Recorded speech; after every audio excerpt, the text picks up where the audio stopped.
everyone, welcome to my YouTube channel Education Point Coaching Classes. Today we are going to explain worksheet 27, subject science and class 10. So we are going to learn about metals and non-metals. In this topic we are going to learn about ionic compounds. So what are the ionic compounds? Ionic compounds are compounds made up of ion, जो ion से मिलके बने होते हैं. जैसे आपके ions क्या है, एक प्लस चार्ज और माइनस चार्ज हुआ, तो उनसे मिलके बने होते हैं, तो वो उनको आयनिक कंपाउंड्स कहते हैं. आपने देखा है बहुत सारे मेटल्स के बहुत सारे एलिमेंट्स के ऊपर चार्ज होते हैं, तो वो आयनिक कंपाउंड्स है. These ions are atoms that gain or lose electron. ये क्यों होता है? या तो वो गेन करते हैं इलेक्ट्रॉन का, या उनमें इलेक्ट्रॉन का लॉस होता है, तब ये आयन्स जो है उसमें इलेक्ट्रॉन्स गेन और लूज़ करने पर आयन्स बनते हैं. तो giving them net positive or negative charge. ठीक है, इससे चार्ज आ जाते हैं. Metal tends to lose electron, so they becomes cation. अगर जो इलेक्ट्रॉन लूज़ करते हैं, इलेक्ट्रॉन लूज़ कर देते हैं, तो वो कैटायन होते हैं. इलेक्ट्रॉन लूज़ करते हैं तो उन पर पॉजिटिव चार्ज आता है, उन्हें कैटायन करते हैं. और जब इलेक्ट्रॉन गेन करते हैं तो उनमें निगेटिव चार्ज आता है, क्योंकि negative is the sign of electron, और रिच ऑफ इलेक्ट्रॉन हो जाता है, और उन्हें एनायन कहते हैं. Fine. Now but metal tends to gain electron forming ion that have a negative charge. ठीक है, क्योंकि वो गेन करता है. नॉन मेटल जो generally non metals tends to gain electron and metals tends to lose electron. ठीक है, तो एक मेटल और नॉन मेटल में जब रिएक्शन होता है तो आयनिक बॉन्ड बनता है, आयनिक कंपाउंड्स बनता है. तो in other words ionic compounds are held together by a ionic bond. तो आयनिक कंपाउंड जो होता है वो आयनिक बॉन्ड से हेल्ड होता है, बनता है. तो elements can gain or lose electron in order to attain. क्यों वो लूज या गेन करते हैं? ताकि वो क्या कर सके, अपना वो पहुंच सके to the nearest noble gas configuration. Octet rule मतलब नोबल गैस क्या होता है? जब इसके आउटर मोस्ट पे 8 इलेक्ट्रॉन हो जाए. तो formation of ions and like competition of octet help that to gain a stability. Octet को गेन करने के लिए, एक्टेड हो जाने के लिए ये हेल्प करता है टू गिव स्टेबिलिटी. और एक्टेड होने के बाद कोई भी एलिमेंट स्टेबल हो जाता है, इसीलिए वो एलिमेंट जो है ऑक्टेड होने की कोशिश करता है. In the reaction between the metal and non metals, metal generally loose electron. और मेटल नॉन मेटल में अगर रिएक्शन होता है तो मेटल जनरली लूज करता है इलेक्ट्रॉन को, नॉन मेटल जो है वो गेन करता है इलेक्ट्रॉन को. ठीक है, to complete their octet. For what? To complete octet. What is octet? I have told you that outermost electron में 8, किसी भी एलिमेंट्स के आउटर मोस्ट इलेक्ट्रॉन में अगर 8 इलेक्ट्रॉन होते हैं तो उसको ऑक्टेट कंप्लीट कहते हैं. Metal and non metal generally have react to form ionic compounds. ये दोनों आपस में रिएक्ट करके आयनिक कंपाउंड्स बनाते हैं. So formation of ionic compounds बनते कैसे हैं? Ionic compounds are also known as a electrovalent compounds. Electrovalent compound भी कहते हैं. The chemical bond formed by the transfer of electrons from one atom to another is known as a ionic bond. And what is this ionic bond? The chemical bond, though that chemical bond which is formed, कैसे form होता है? Due to the transfer of electron from one atom to another atom. जो transfer होता है उससे जो bond बनता है that is your ionic bond. और यहाँ कुछ एग्जाम्पल्स आपको दिए हैं. हम पढ़ेंगे formation of sodium chloride. Sodium क्या होता है? Na का इलेक्ट्रॉनिक, Na का होता है 11. इसका इलेक्ट्रॉनिक कॉन्फ़िगरेशन करेंगे तो ये आपका होता है 11. और ये देखिए आप, इसका आउटर मोस्ट इलेक्ट्रॉन में कितना हो जाएगा? 281. मतलब आउटर मोस्ट इलेक्ट्रॉन में 1, आउटर मोस्ट ऑर्बिट पे 1 इलेक्ट्रॉन होते हैं.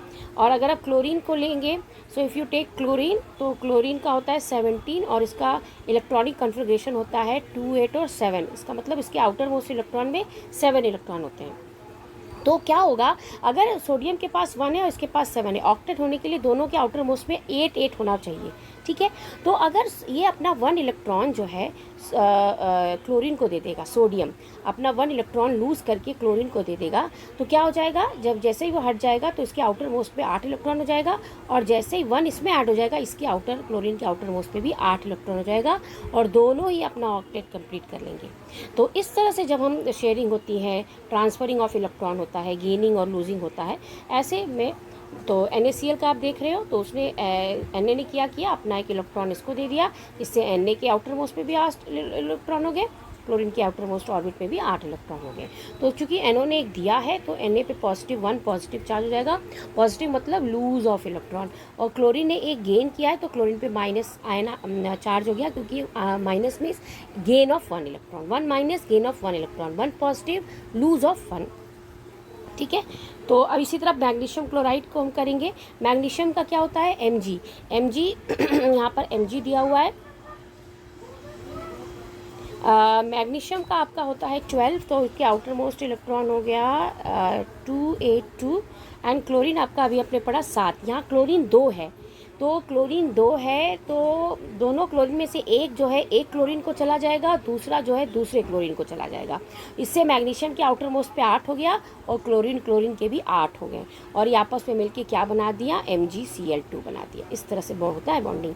तो यहाँ पे आप लिख सकते हो फॉर्मेशन में मैग्नीशियम 2 इलेक्ट्रॉन लूज कर रहा है तो Mg2+ हो गया, क्लोरीन 2 इलेक्ट्रॉन को गेन कर रहा है तो 2+, तो ये 2Cl- हो गया। ठीक है, इस तरह से हम फॉर्मेशन करते हैं।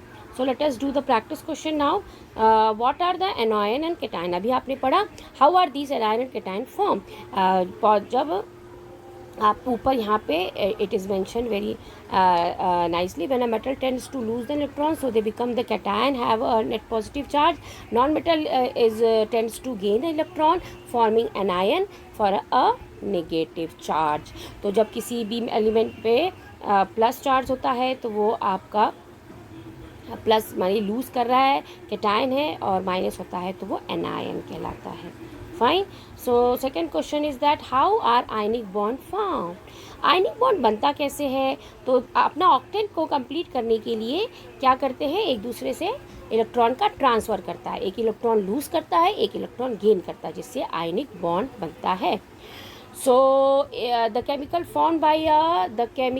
bond formed by a transfer of electron from one atom to another is known as a ionic bond.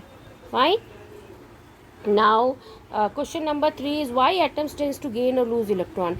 Atoms are tend to gain or lose electron to complete their octet.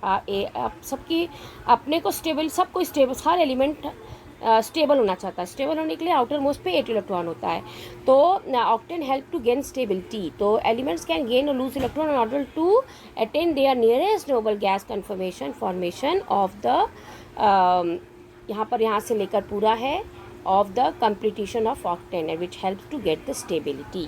ठीक है, तो element अपनी stability को प्राप्त करने के लिए transfer करते हैं इलेक्ट्रॉन्स का। तो justify the element is calcium oxide ionic compounds. क्या कैल्शियम ऑक्साइड एक आयनिक कंपाउंड है? यस, कैल्शियम ऑक्साइड एक आयनिक कंपाउंड है, क्योंकि कैल्शियम जो है वो 2 इलेक्ट्रॉन का ये जो है कैल्शियम जो है वो ट्रांसफ़र होता है, वो लूज़ करता है इलेक्ट्रॉन, और ऑक्सीजन जो है इलेक्ट्रॉन को गेन करता है। तो जिससे जी कैल्शियम ऑक्सीजन को गेन लूज़ कर रहा है, तो कैल्शियम पे will be treated as a cation, and ion oxygen will be an ion, and both together form a ionic compound. Fine. Question number 5 is that explain the formation of sodium chloride in transfer of electron. ये देखो यहाँ पर explanation पूरा अच्छे से दिया है, ये कहा जा रहा है, ये एक्सप्लेनेशन है, और ये डॉट स्ट्रक्चर बोलते हैं इसको। अगर डॉट स्ट्रक्चर पूछे तो ऐसे बनाना है, एक्सप्लेनेशन में आप ये शो करोगे कि क्लोरीन और सोडियम का क्या रोल है। Okay, so this was all about your today's worksheet. Hope you have understood. Keep watching and keep sharing. Thank you.